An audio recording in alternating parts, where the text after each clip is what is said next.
welcome back to my channel. So today we are going to learn about the respiratory organs in humans, that is a pair of lungs. Okay, so friends, respiratory organs means obviously जो बहुत ही important role play करते हैं for the respiration, जो main organs है जिनके through respiration process हमारी body में होती है.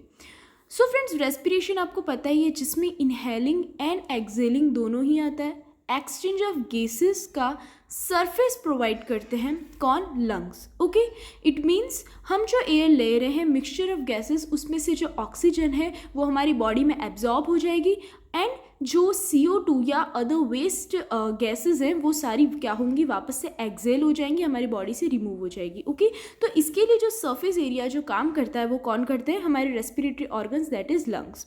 नाउ इनकी लोकेशन कहाँ होती है? तो थोरेसिक कैविटी में. लाइक फ्रेंड्स, इससे पहले हमने पूरा एब्डोमिनल कैविटी का देखा था जब हम डाइजेशन एंड एब्जॉर्प्शन का पढ़ रहे थे. Okay, alimentary canal, digestive glands, वो सब हमने पढ़ा था. Now it's thoracic cavity. जो हमारी एब्डोमिनल कैविटी होती है उसके जस्ट ऊपर फ्रेंड्स क्या होती है? थोरेसिक कैविटी प्रेजेंट होती है. इट मीन्स जो हमारा चेस्ट या ब्रेस्ट एरिया होता है उसे हम थोरेसिक कैविटी में लेते हैं. जो पूरा ही हमारे रिब्स, आगे से हम कह सकते हैं फ्रंट साइड से रिब्स और बैक साइड से जो हमारी थोरेसिक वर्टिब्रे होती है वहाँ तक के पूरे एरिया को क्या बोलते हैं? हम थोरेसिक कैविटी बोलते हैं. ओके फ्रेंड्स, लाइक नीचे डेफिनेशन भी दे रखी है. एयरटाइट चैम्बर होता है जो कहाँ से होता है? बिहाइंड, तो पीछे से, तो थोरेसिक वर्टिब्रे से एनक्लोज्ड है. लेटरली रिब्स से, क्योंकि रिब्स जो होती है फ्रेंड्स ऑब्वियसली आपको स्ट्रक्चर पता है. ये अगर हमारा पीछे की जो थोरेसिक वर्टिब्रे है तो रिब्स आगे की तरफ आती है. ओके, सो ये तो हमारा लेटरल पार्ट्स हो गया. लेटरल पार्ट से क्या है, जो रिब्स से कवर्ड है वो, और फ्रंट साइड में आगे स्टर्नम प्रेजेंट होती है. सो फ्रेंड्स, अगर आप मिड पार्ट आपके चेस्ट में टच करके देखोगे तो आपको एक हार्ड बोन फील होगी और वही क्या होती है? हमारी स्टर्नम होती है. ओके, एंड नीचे से ये किससे एनक्लोज्ड होता है? तो नीचे डायफ्राम प्रेजेंट होता है, उससे थोरेसिक कैविटी जो होती है वो क्या होती है? एनक्लोज्ड होती है. Now protective layers. So obviously हम बात कर रहे हैं लंग्स की, तो लंग्स के लिए भी तो प्रोटेक्शन के लिए कुछ लेयर लाइक स्ट्रक्चर्स उसके चारों तरफ प्रेजेंट होंगे. सो फ्रेंड्स, जो लंग्स होते हैं, हर एक लंग, 2 लंग्स होते हैं, पेयर ऑफ लंग्स है. सो हर एक लंग, ईच लंग क्या होता है? एनक्लोज्ड होता है 2 मेम्ब्रेन से, जिसको हम प्लूरा बोलते हैं. ओके, सिंगुलर बोलेंगे प्लूरोन एंड द प्लूरल, क्योंकि 2 मेम्ब्रेन्स हैं तो उसको हम प्लूरा बोलेंगे. तो ये एक्चुअल में पेरिटोनियम की ही लेयर्स होती है. तो फ्रेंड्स, आपको हिस्टोलॉजी ऑलरेडी पता है, आपने लोअर स्टैंडर्ड में भी पढ़ रखी है. विसरल पेरिटोनियम जो होती है ना, हिस्टोलॉजी का पार्ट है ये. सो थॉरेक्स की जो पेरिटोनियम लेयर होती है उसी का ही पार्ट होता है क्या? Pleura. So friends, 2 pleura, 2 membranes है. जो इनर मेम्ब्रेन होती है उसको हम बोलते हैं विसरल प्लूरोन. ओके फ्रेंड्स, और ये क्या होती है? लंग्स से बाउंडेड होती है. इट मीन्स ये हमारे अगर लंग्स प्रेजेंट है तो लंग्स से जो जुड़ी हुई मेम्ब्रेन है, ओके, अंदर साइड वाली, ये अंदर वाली जो मेम्ब्रेन है वो क्या है? हमारी विसरल प्लूरोन है. और ये जो बाहर साइड वाली जो आउटर मेम्ब्रेन होती है जो क्या होगी? थोरेसिक वॉल से जुड़ी हुई होगी, है ना, कनेक्टेड होगी, एंड नीचे डायफ्राम से कनेक्टेड होगी. किससे? कनेक्टिव टिश्यूज से कनेक्टेड होती है ये. ओके, उस हम बाहर की जो आउटर मेम्ब्रेन होती है उसको क्या बोलते हैं? पैराइटल प्लूरोन. ओके फ्रेंड्स, नाउ इतना क्लियर है. अब हम नेक्स्ट बात करते हैं. ये जो दोनों प्लूरा होती हैं वो कंटिन्यूअसली एक दूसरे के ऊपर है. इट मीन्स ये दोनों एक दूसरे से लगातार ही एक दूसरे से कनेक्टेड होती है. तो अंदर साइड से अगर हम बात करें तो ये कनेक्टेड होती है major bronchi and blood vessel से ऑफ द लंग्स, क्योंकि लंग्स के अंदर बहुत सारे ब्रोंकाई हम देखेंगे. फ्रेंड्स, ब्रोंकाई क्या होता है? सिंगुलर ब्रोंकस होता है and plural word is bronchi. Okay, ये रेस्पिरेटरी ऑर्गन हमारे जो लंग्स हैं उन्हीं का ही पार्ट है. ओके, सो जो ब्रोंकाई एंड बहुत सारी ब्लड वेसल से जो ये दोनों प्लूरा होती है वो क्या होती है? कनेक्टेड होती है, जुड़ी हुई होती है. A very narrow space exist between them. Now आप देख सकते हैं दोनों लेयर्स के बीच में एक नैरो स्पेस, छोटा सा स्पेस अपने को दिख रहा है. तो इन दोनों लेयर्स के बीच में जो स्पेस प्रेजेंट होता है उसको हम क्या बोलते हैं? Pleural cavity. और इस कैविटी में एक फ्लूइड लाइक स्ट्रक्चर प्रेजेंट होता है जिसको हम प्लूरल फ्लूइड बोलते हैं. नाउ फ्रेंड्स, ये प्लूरल फ्लूइड जो होता है वो उसका काम क्या होता है?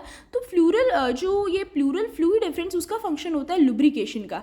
ये दोनों प्लूरा के बीच में लुब्रिकेशन, दोनों लेयर्स को लुब्रिकेट कर देता है, जिससे क्या होगा? ड्यूरिंग रेस्पिरेशन फ्रेंड्स, जब हमारे जो लंग्स है वो एक्सपांड करेंगे देन क्या होंगे, कॉन्ट्रैक्ट होंगे, तो उसकी वजह से जो लेयर्स हैं वो भी तो एक्सपांड और कॉन्ट्रैक्ट करेंगी, जिसकी वजह से लुब्रिकेशन की वजह से क्या होगा कि विदाउट फ्रिक्शन वो इजीली एक दूसरे के ऊपर स्लाइड ओवर हो जाएंगी। नहीं तो दोनों लेयर्स अगर फ्रिक्शन होगा या प्रॉपरली वो एक्सपांड नहीं कर पाएंगी तो क्या होगा, दोनों प्लूरा में से, दोनों लेयर्स में से कोई भी मेम्ब्रेन फट सकती है, वो टूट सकती है। ओके, सो इसलिए लुब्रिकेशन का काम कौन करता है, वो फ्लूइड कैविटी के अंदर जो फ्लूइड फ्लूइड नहीं, प्लूरल कैविटी के अंदर जो प्लूरल फ्लूइड प्रेजेंट होता है वो लुब्रिकेशन का काम करता है। ओके, नाउ फ्रेंड्स, दो लंग्स है तो दोनों में भी थोड़े से चेंजेस है, दोनों पूरी तरह सेम नहीं है।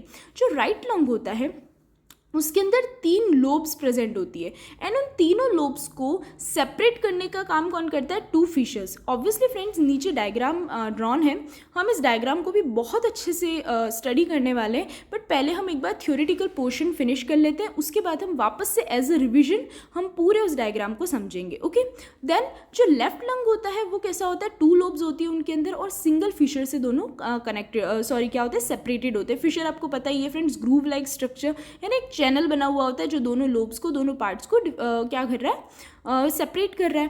देन राइट लंग जो होता है फ्रेंड्स वो थोड़ा लार्जर होता है और हैवियर होता है। ओके, एंड जो लेफ्ट लंग होता है वो स्मॉलर होगा एंड लाइटर होगा। देन जो राइट लंग होता है वो मीडियन जो बॉर्डर होती है उसकी वो एंटायर होती है। इट मीन्स फ्रेंड्स ये रहा हमारा right lung, this is the left lung. Okay, so इसकी जो मीडियन है वो कैसी है, एंटायर, पूरी स्ट्रेट है। बट जो हमारा जो लेफ्ट लंग है उसके अंदर क्या है, एंटेरोमीडियन जो बॉर्डर होता है वो कि एंटेरोमीडियन इट मीन्स एंटीरियर साइड में यहाँ पर एक कार्डियक नॉच बना हुआ है। सो कार्डियक मीन्स फ्रेंड्स इस नॉच जो हमारा लेफ्ट लंग होता है, ऑब्वियसली लेफ्ट साइड में ही हमारा क्या है, हार्ट प्रेजेंट होता है। ओके, तो यहाँ पर एक कार्डियक नॉच प्रेजेंट होता है, इसके जस्ट पीछे यहाँ पर हार्ट प्रेजेंट होता है हमारा। ओके, देन फ्रेंड्स क्या होता है, जो राइट लंग होता है वो कैसा होता है, शॉर्ट होता है एंड ब्रॉड होता है। इट मीन्स होगा तो छोटा, दिखने में थोड़ा शॉर्ट होगा बट ब्रॉडर होगा, है ना, वो उसकी विड्थ जो होती है वाइड होता है, ज़्यादा ब्रॉड होता है। एंड जो लेफ्ट लंग होता है वो लॉन्गर, थोड़ा लंबा होता है बट नैरोअर होता है। हमने यहाँ पर लार्जर लिखा है, शॉर्टर, फ्रेंड्स वो ध्यान मत देना, लॉन्ग शॉर्ट होता है, large small. Okay, it means broader की वजह से हमने इसको लार्जर बोला है एंड नैरोअर की वजह से हमने इसको स्मॉलर बोला है। ओके, सो यहाँ पर हमको कन्फ्यूजन बिल्कुल नहीं लाना है। Now next is mediastinum. Now friends ये टर्म जो है वो 1 नंबर में कभी पूछ सकते हैं, मोस्टली आती है, डिफाइन मीडियास्टिनम। मीडियास्टिनम क्या होती है?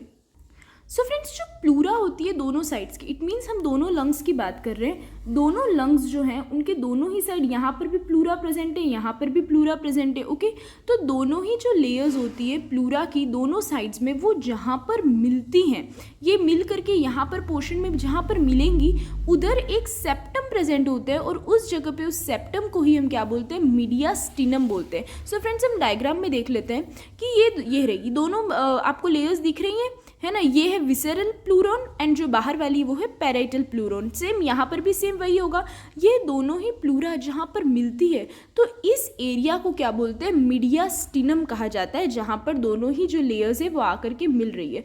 नाउ फ्रेंड्स मीडियास्टिनम के नीचे का ये जितना भी पार्ट है, स्पेस है, कैविटी है, खाली पार्ट है ना, यहाँ पर लंग्स प्रेजेंट नहीं है, इस पूरे पार्ट को हम क्या बोलते हैं, मीडियास्टिनल स्पेस बोलते हैं। नाउ फ्रेंड्स इसी स्पेस में हमारा हार्ट भी प्रेजेंट होता है, हार्ट और सेवरल ब्लड वेसल्स प्रेजेंट होते हैं।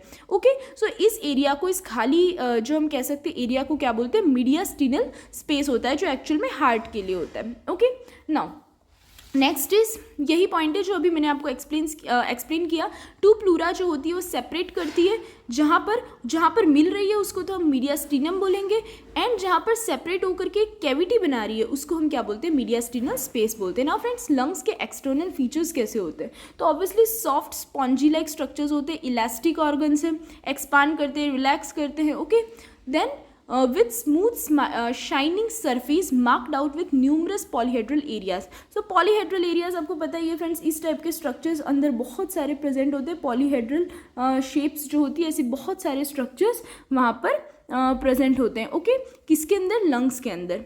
नाउ ईच लंग हैज़, अब फ्रेंड्स दोनों लंग्स में अगर हम उसका स्ट्रक्चर देखें तो हर एक लंग में क्या होता है, नैरो एपिक्स प्रेजेंट होता है अपर एंड में, देन कॉन्केव बेस होता है लोअर साइड में, कॉन्वेक्स कोस्टल सरफेस होती है next to ribs, and concave median surface होती है। तो कैसा है हम डायग्राम में समझते हैं फ्रेंड्स। ये रहा एपेक्स पोर्शन, अपर एंड जो है वहाँ पर एक नैरो एपेक्स प्रेजेंट होता है हर दोनों में। ये रहा, इसको हम इस पार्ट को क्या बोलेंगे, हम इसको एपेक्स बोलते हैं। Okay friends, then broad concave base होता है। So this is the concave, आपको कॉन्केव शेप पता ही है friends, this is the concave. अगर हम इसकी बात करें, अगर हम ऊपर से आप यहाँ से देखते हो इसको, then this is the convex, और अगर हम यहाँ से नीचे वाला पार्ट देखते हैं तो ये पार्ट क्या होता है, this is concave. It means आप सबसे इजीली समझ सकते हो, स्पून को आप सीधी स्पून को देखो तो वो कैसी होगी, इस टाइप से होगी स्पून, सो ये क्या होगा, दिस इज द कॉन्केव। और अगर उल्टी स्पून करके देखोगे, उल्टी चम्मच, तो वो कैसा होगा, कॉन्वेक्स सरफेस होगा। ओके, तो लोअर साइड में डायफ्राम प्रेजेंट होता है, this is the diaphragm. Okay friends, ये जो क्या है बनाया मैंने, दिस इज द डायफ्राम। तो नीचे लोअर साइड से वो कैसे होते हैं, दोनों कॉन्केव सरफेस, इनका कॉन्केव बेस होता है। देन कॉन्वेक्स कोस्टल सरफेस होता है next to the ribs. It means ribs जो आएंगी वो कहाँ से आएंगी, इस साइड से आएंगी, इस साइड से रिब्स आएंगी चारों तरफ से। ओके, तो ये वाला जो पोर्शन है ये कैसा है, कॉन्वेक्स सरफेस है ना। ये अभी मैंने आपको बताया कॉन्वेक्स एंड कॉन्केव, तो ये वाला पार्ट कैसा है, this is the convex surface. Okay, so lateral sides में कैसी होती है, कॉन्वेक्स सरफेस होता है, एंड कॉन्केव मीडियन सरफेस होता है, and this is the median surface. तो मीडियन सरफेस जो होता है वो हल्का सा स्लाइटली कैसा होता है, कॉन्केव सरफेस होता है। ओके फ्रेंड्स, नाउ जो लंग्स होते हैं अब वो डिवाइडेड होते हैं एक्सटर्नली इनटू लोब्स। जैसे कि हमने अभी जब डिफ्रेंशिएट किया था राइट एंड लेफ्ट लंग को, उसमें भी देखा था कि जो लंग्स होते हैं वो क्या होते हैं, एक्सटर्नली हम उसको डिवाइड करते हैं लोब्स के अंदर। हमने देखा था राइट लंग में 3 लोब्स होती है, लेफ्ट लंग में 2 लोब्स होती है। तो उन लोब्स को डिवाइड करने का, सेपरेट करने का काम कौन करता है, fissures. Fissures means channel like या फरो लाइक स्ट्रक्चर जो होता है। ओके, सो जो लेफ्ट लंग होता है फ्रेंड्स, उसको हमने डिवाइड किया, उसमें 2 लोब्स प्रेजेंट होती है। जो ऊपर वाली होती है left superior and left inferior, जिनको जो फिशर क्या कर रहा है, सेपरेट कर रहा है, उसको हम कहते हैं ऑब्लिक फिशर। सो हम डायग्राम में देखते हैं। सो हम बात कर रहे हैं किसकी, लेफ्ट लंग की। Okay friends, so left lungs जो होते हैं उसमें 2 लोब्स प्रेजेंट होती है। ये आपको लाइन दिख रही है, this is called the oblique fissure. इसको हम क्या बोलेंगे, ऑब्लिक फिशर कहते हैं। और ये इन 2 लोब्स को डिवाइड कर रही है। जो ऊपर वाली लोब है वो है लेफ्ट सुपीरियर लोब, एंड जो नीचे वाली जो छोटी लोब है उसको हम बोलेंगे लेफ्ट इंफीरियर लोब। सेम वैसे ही फ्रेंड्स जो राइट लंग होता है, राइट लंग में 3 लोब्स प्रेजेंट होती है। एक होती है सबसे ऊपर वाली, this is the right superior lobe. Then middle, यहाँ पर ये 2 फिशर आपको दिख रहे हैं जो इस पूरे लंग को 3 लोब्स में डिवाइड कर रहे हैं। तो ये जो मिडिल वाला जो होता है वो क्या होती है, राइट मिडिल लोब, एंड सबसे नीचे वाली जो लोब है वो है राइट इंफीरियर लोब। अब इनको जो फिशर्स डिवाइड कर रहे हैं, तो ऊपर वाला इट मीन्स राइट सुपीरियर और राइट मिडिल को डिवाइड करने वाला जो फिशर है, this is the transverse fissure. और जो मिडिल लोब है एंड राइट इंफीरियर लोब है, उन दोनों को डिवाइड करने वाला जो फिशर है उसको हम क्या बोलेंगे friends, oblique fissure. Okay, oblique fissure दोनों में है, एंड इसमें एक ट्रांसवर्स फिशर भी है जो दूसरी 2 लोब्स को क्या कर रहा है, डिवाइड कर रहा है। ओके फ्रेंड्स, इतना क्लियर हो जाना चाहिए। नाउ लेफ्ट लंग जो होता है फ्रेंड्स, वो क्या होता है, थोड़ा सा स्मॉल होता है then the right lung, and has the cardiac notch, क्योंकि इसमें कार्डियक नॉच प्रेजेंट होता है, इसकी वजह से थोड़ा नैरोअर होता है। Okay, and accommodate the heart, क्योंकि यहाँ पर एक कार्डियक नॉच है जहाँ पर क्या करेगा, ये हार्ट एकोमोडेशन का काम करेगा। ओके फ्रेंड्स, एक बार अब हम इसका स्ट्रक्चर पूरी तरह देखते हैं। सो this is the trachea. Lungs के ऊपर सबसे पहले ट्रैकिया, जिसको हम कह सकते हैं एयर पाइप, जो हमारा पाइप होता है जहाँ से हम एयर जो होती है वो पास होती है। लाइक जैसे कि फूड पाइप था हमारे डाइजेस्टिव ट्रैक्ट में, सेम वैसे ही रेस्पिरेटरी ट्रैक्ट में ट्रैकिया होता है। नाउ फ्रेंड्स, यहाँ पर cartilaginous tissue present, cartilage present होता है, तो इसको हम ट्रेकियल कार्टिलेज कहेंगे। अपर पोर्शन को आप एपिक्स बोलते हैं, मैंने बताया था। This is the left primary bronchus. और यहाँ पर फ्रेंड्स बहुत सारे इस टाइप के ट्यूब लाइक स्ट्रक्चर्स प्रेजेंट होते हैं, जो ब्रोंकस मीन्स जो इस लंग से कनेक्टेड है, ट्रेकिया को इससे कनेक्ट कर रहा है। ये ब्रोंकस पार्ट है। यहाँ पर अंदर साइड अगर हम इसको और जूम करके देखें तो बहुत सारे ब्रोंकाई प्रेजेंट होते हैं। इट मीन्स बहुत सारे ऐसे ट्यूब लाइक चैनल्स प्रेजेंट होते हैं। Okay, now this is the left superior lobe. जो बाहर वाली लेयर है friends, that is the parietal pleura, और अंदर की मेम्ब्रेन जैसे कि हमने पढ़ा है विसरल प्लूरोन हम उसको कहते हैं। इन दोनों के बीच की जो स्पेस होगी, ये आपको स्पेस दिख रही है, उसी को ही हम प्लूरल कैविटी बोलेंगे, जिसके अंदर क्या होगा, प्लूरल फ्लूइड फिल्ड होता है। Now friends, this is the oblique fissure जो दोनों लोब्स को डिवाइड कर रहा है। This is the left inferior lobe, that is the left superior lobe. Now this is the base, ये बेस पार्ट है दोनों का, and this is the diaphragm.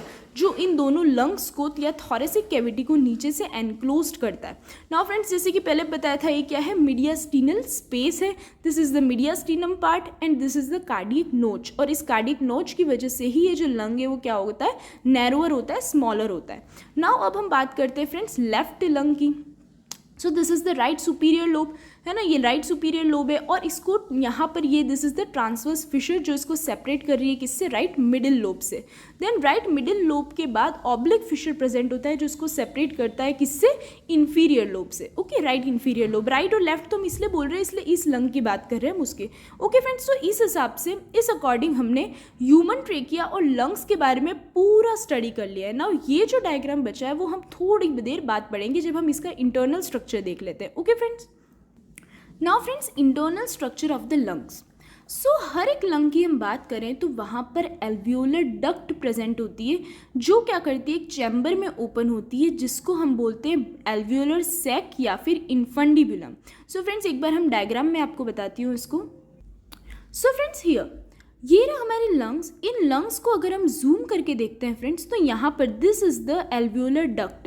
इनके अंदर बहुत सारी छोटी छोटी ट्यूब लाइक स्ट्रक्चर्स प्रेजेंट होती है जिसको हम क्या बोलते हैं, डक्ट्स, एल्वियोलर डक्ट्स बोलते हैं। नाउ ये जो एल्वियोलर डक्ट होती है फ्रेंड्स, वो बहुत सारे एल्वियोलर सैक में ओपन होती है। Like this is the alveolar sac, ये भी एल्वियोलर सैक है, ये भी एल्वियोलर सैक है, ऐसे यहाँ बहुत सारे न्यूमरस एल्वियोलर सैक प्रेजेंट होते हैं। नाउ फ्रेंड्स, हर एक एल्वियोलर सैक में भी बलून लाइक स्ट्रक्चर, बहुत छोटे छोटे एल्वियोलाई प्रेजेंट होते हैं। ओके, लाइक आप देख सकते हैं this is the alveolar sac and इसके अंदर भी छोटे छोटे आपको बहुत सारे स्ट्रक्चर्स दिख रहे हैं, these are the alveoli. Okay, और ये हर एक एल्वियोलाई, हर एक जो एल्वियोलस बोलते हैं सिंगुलर एंड बहुत सारे हैं इसलिए हम एल्वियोलाई बोल रही है, हर एक एल्वियोलस जो होता है फ्रेंड्स वो एक सेपरेट लंग की तरह परफॉर्म करता है। इट मीन्स जब हम एक्सपांशन या कॉन्ट्रैक्शन की बात करते हैं लंग्स में, तो इट मीन्स ये हर एक एल्वियोलस जो होता है वो एक्सपांड करता है ड्यूरिंग इनहेलेशन एंड एक्सहेलेशन के टाइम पे ये क्या करता है, कॉन्ट्रैक्ट करता है। ओके, रिलैक्सेशन, रिलैक्स हो जाता है एकदम। ओके फ्रेंड्स, सो एल्वियोलर सैक को हम क्या बोलते हैं, इन्फंडिबुलम भी बोलते हैं। नाउ एल्वियोलर सैक जो होता है उसके अंदर सेंट्रल पैसेज होता है, जो बीच का जो खाली पोर्शन था वो हमने देखा था डायग्राम में, और उसके बाद several small pouches like structure होते हैं, छोटे छोटे बहुत सारे पाउच लाइक स्ट्रक्चर्स होते हैं जिसको हम क्या बोलते हैं, एल्वियोलाई बोलते हैं या फिर एयर सैक भी बोलते हैं, जो ऑल साइड्स पूरे एल्वियोलर सैक में प्रेजेंट होते हैं। नाउ जो एयर सैक होते हैं या एल्वियोलाई होते हैं फ्रेंड्स, वो क्या करते हैं, इन्फंडिबुलम को एक ग्रेप्स के बंच लाइक स्ट्रक्चर प्रोवाइड करवाता है। ओके, लाइक हमने अभी देखा फ्रेंड्स कैसा इस टाइप का स्ट्रक्चर दिख रहा था, लाइक जैसे कि बंच है ग्रेप्स का ना, गुच्छा हो अंगूरों का, उस टाइप से हमें स्ट्रक्चर इसका दिखता है।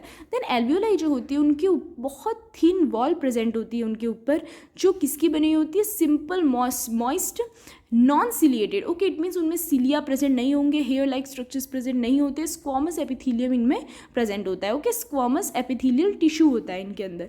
नाउ ये जो स्क्वामस एपिथेलियल टिश्यू की जो वॉल है वो किससे सराउंडेड होती है, वो सराउंडेड होती है कोलेजन फाइबर्स से एंड इलास्टिन फाइबर्स से, जो क्या करते हैं फ्रेंड्स, इनको फ्लेक्सिबिलिटी प्रोवाइड करते हैं किसके लिए, ब्रीदिंग के टाइम पे, इसलिए ये इजीली एक्सपांड और रिकॉइल हो सके, है ना, एक्सपांड हो सके देन वापस से रिकॉइल हो सके। तो उसके लिए कौन प्रोवाइड करता है flexibility, collagen and elastin fibres. Now number of alveoli कितने होते हैं, तो ये न्यूमरस होते हैं, काउंटलेस होते हैं, और इनॉर्मस बहुत बड़ा सरफेस एरिया प्रोवाइड करते हैं for the respiration. Now friends, each alveolus functions as a minute lung, जैसे कि मैंने अभी आपको बताया था, हर एक एल्वियोलस एक माइन्यूट लंग की तरह क्या करता है, परफॉर्म करता है। नाउ अब एक लेसिथिन कंपाउंड है जिसकी फिल्म में, या हम कह सकते हैं लाइनिंग, एक लेयर प्रेजेंट होती है एल्वियोलाई के चारों तरफ। तो ये क्या करते हैं, ये भी कुछ फंक्शंस प्रोवाइड करता है। कौन, लेसिथिन। कभी कभार फ्रेंड्स 2 मार्क्स में या 3 मार्क्स में आपको क्वेश्चन आ सकता है कि जो लेसिथिन कंपाउंड होता है एल्वियोलाई में, वो उसका फंक्शन क्या होता है। सो फ्रेंड्स, जो लेसिथिन होता है वो क्या करता है, एक तो एल्वियोलाई का सरफेस टेंशन जो होता है, सरफेस टेंशन को कम करता है, जिसकी वजह से एल्वियोलाई कभी कोलैप्स नहीं होते हैं, वो ओपन रहते हैं। ओके फ्रेंड्स, अगर कोई भी ब्लड वेसल कोलैप्स हो जाएगी तो क्या होगा, आपको पता है उसको ब्लॉकेज कहते हैं हमारी बॉडी में, वो इंसान की डेथ हो सकती है। सो सेम वैसे ही अगर एल्वियोलाई जो है वो भी कोलैप्स नहीं हो जाए, उसके लिए जो लेसिथिन है वो सरफेस टेंशन को कम करके रखता है, हेल्पफुल होता है, जिसकी वजह से ही लंग्स का जो स्ट्रक्चर होता है वो कैसा होता है, इन्फ्लेटेड होता है। It means balloon like structure होता है ना, नियरली बलून लाइक स्ट्रक्चर होता है। एंड क्या होता है, ब्रीदिंग जो है हम इजीली कर पाते हैं। ओके, देन सेकंड क्या होता है, ये डिफ्यूजन ऑफ गैसेस को स्पीड अप करता है, इजीली हेल्प करता है डिफ्यूजन, क्योंकि ऑलरेडी फ्रेंड्स हमको पता है जब गैसेस सारी लंग्स के अंदर जाती हैं, एल्वियोलाई तक पहुंचती है, उसके बाद क्या होता है, वो सब जुड़ी होती है ब्लड वेसल से। जो ऑक्सीजन होगी वो ऑक्सीजन क्या होगी, हीमोग्लोबिन ले लेगा, एंड हीमोग्लोबिन के थ्रू ही ऑक्सीजन जो होती है वो हार्ट तक पहुंचती है। ओके, एंड जो कार्बन डाइऑक्साइड होती है वो ब्लड में डिजॉल्व होती है, जो क्या करेगा, डिफ्यूजन के थ्रू एल्वियोलाई में आ जाएंगे। अगेन अब जो पहले जैसे कि हमने ब्रीथ इन किया था, देन ब्रीथ आउट एक्सेलेशन की प्रोसेस के थ्रू वो सारी जो वेस्ट गैसेस थी वो वापस हमारी बॉडी से रिमूव हो जाएंगी। ओके फ्रेंड्स, ये सारी अपने लोअर स्टैंडर्ड में भी पढ़ा होगा। सो डिफ्यूजन ऑफ गैसेस में भी लेसिथिन की जो लेयर होती है वो बहुत हेल्पफुल होती है। देन थर्ड जो होती है फ्रेंड्स कि कोई भी बैक्टीरिया हमारे लंग्स में आ जाए तो उससे बचाने का भी काम कौन करती है, लेसिथिन जो लेयर है वो करती है। ओके फ्रेंड्स, सो बहुत ईजी टॉपिक था, and if you find any doubt related to this topic then you can ask me in the comment box. Okay friends, now will meet in the next video. Thank you, bye.